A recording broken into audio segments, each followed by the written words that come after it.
August 12, 2021, began like any other day in the quiet seaside neighborhood of Keyham, Plymouth. Residents went about their daily routines, unaware that their lives were about to be irrevocably altered. By day's end, the peace would be shattered by the echo of gunshots, leaving a community reeling in shock and grief. The perpetrator, 22-year-old Jake Davison, would take his own life after his rampage, leaving behind a trail of unanswered questions. What drove a seemingly ordinary young man to commit such a horrific act? To comprehend the events of that day, we must delve into Davison's past, examining the factors that contributed to his descent into violence. The Plymouth shooting serves as a stark reminder of the devastating consequences of hatred, isolation, and easy access to firearms. It compels us to confront uncomfortable truths about mental health, online radicalization, and the systems that failed to prevent this tragedy. Jake Davison's life was marked by difficulty from a young age. Born and raised in Plymouth, he struggled to fit in, grappling with social interaction and emotional regulation. Diagnosed with autism and Asperger syndrome as a teenager, Davison faced significant challenges in navigating the complexities of interpersonal relationships and communication. School proved to be a particularly difficult environment for Davison. He found it hard to connect with his peers, often feeling like an outsider. This sense of isolation was only exacerbated by his struggles with anger management, which led to outbursts and confrontations with classmates. Despite efforts from his family and educators to provide support, Davison continued to feel increasingly alienated and misunderstood. His home life, while generally supportive, was not without its own difficulties. As Davison entered his teenage years, his parents sought professional help, hoping to equip him with the tools to manage his emotions and build a fulfilling life. As Davison entered adulthood, his social isolation deepened, leading him to seek solace in the darkest corners of the internet. He stumbled upon the online world of incels, a misogynistic subculture comprised of men who believe they are involuntarily celibate and entitled to sexual relationships with women. Within these online forums, Davison found a community that not only accepted but actively encouraged his feelings of resentment, anger, and hatred towards women. The Incel ideology provided Davison with a dangerous framework for understanding his own perceived failures and frustrations.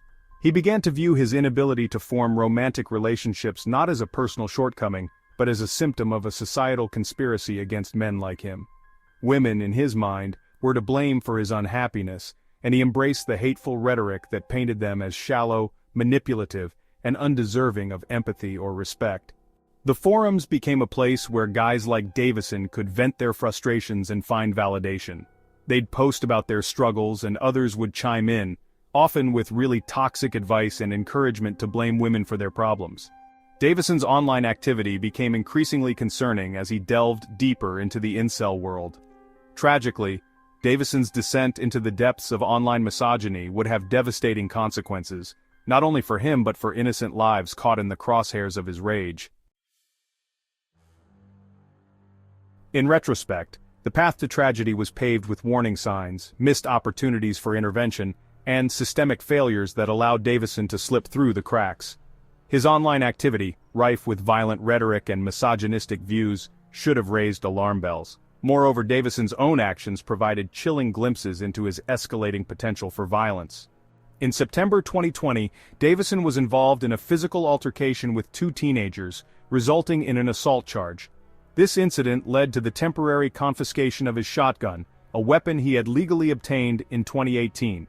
While this should have been a major red flag, the firearm was returned to Davison just weeks before the shooting, a decision that would have fatal consequences.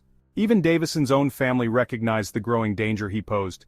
However, her pleas for help went largely unheeded, highlighting the inadequacy of support systems designed to address radicalization and mental health crises. Section 5, August 12, 2021, A Timeline of Terror. The day began with an argument between Jake Davison and his mother, Maxine. The details of their dispute remain unclear, but it escalated to the point where Davison, consumed by rage, retrieved his shotgun. In a horrifying act of domestic violence, he shot and killed his own mother inside their home.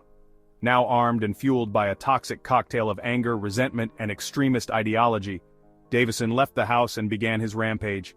He walked through the neighborhood, seemingly at random, before encountering his next victims, 3-year-old Sophie Martin and her father Lee Martin, who were walking their dog.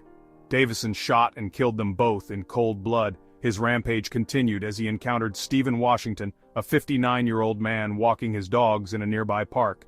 Davison shot and killed Washington, leaving his body in the park before moving on. His final victim was Kate Shepard, a 66-year-old woman who was simply walking down the street. In a matter of minutes, a quiet neighborhood had been transformed into a scene of unimaginable horror. Section 6. 5 Lives Lost, the Victims of a Senseless Act. The Plymouth shooting claimed the lives of 5 innocent people, leaving behind a community shattered by grief and loss. Each victim had their own story, their own dreams, and their own loved ones whose lives were irrevocably altered on that tragic day. Maxine Davison, Jake's mother, was a loving parent who had dedicated her life to caring for her son. Despite his challenges, she never gave up on him, always striving to provide him with the support he needed. Tragically, her unwavering love and devotion ultimately cost her life.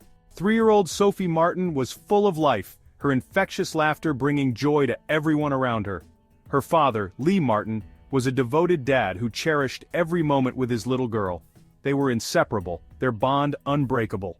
Their lives were cut tragically short, leaving their family and friends devastated by their loss. Stephen Washington was a kind and gentle soul who found solace in walking his dogs. He was a beloved member of the community, always willing to lend a helping hand.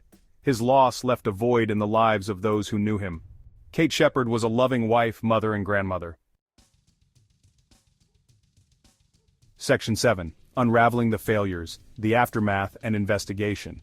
The immediate aftermath of the Plymouth shooting was met with shock, grief, and an outpouring of support for the victims and their families.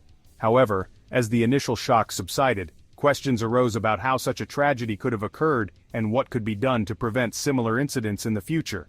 A thorough investigation into the events leading up to the shooting revealed a series of systemic failures and missed opportunities for intervention. It became clear that Davison's access to firearms, despite his history of violence and concerning online activity, was a major contributing factor to the tragedy. The investigation also highlighted the inadequacy of mental health services and the lack of effective mechanisms to identify and address individuals at risk of radicalization. The Independent Office for Police Conduct, or IOPC, launched an investigation into the Devon and Cornwall Police's handling of Davison's firearms license. The IOPC found that there were serious failings in the way the police had managed Davison's case, including a failure to adequately assess his risk and a lack of communication between different departments.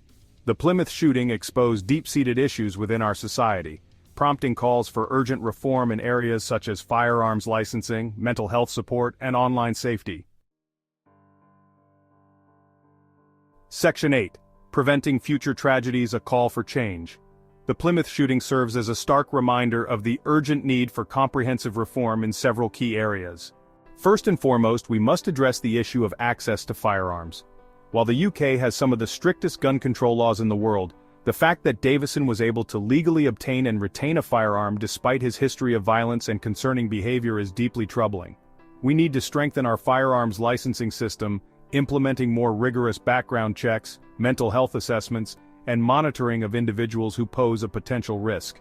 This includes closing loopholes that allow individuals to acquire firearms without proper scrutiny, and ensuring that red flags such as previous violent incidents or online activity indicative of extremism are taken seriously. Furthermore, we must prioritize mental health support and early intervention. Davison's struggles with mental health were well documented, yet he did not receive the comprehensive care he needed. We need to invest in accessible, affordable, and high-quality mental health services, ensuring that individuals struggling with mental health issues receive timely and effective treatment.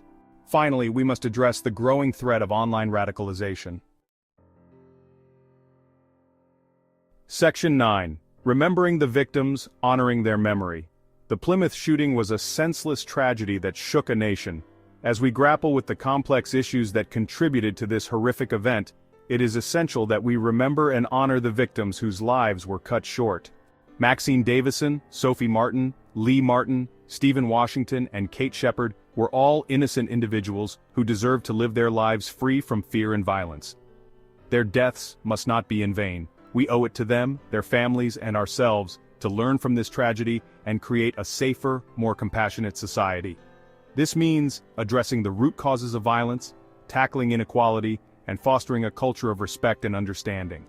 Let us remember the victims not only for the tragic way in which their lives were taken, but also for the light they brought into the world.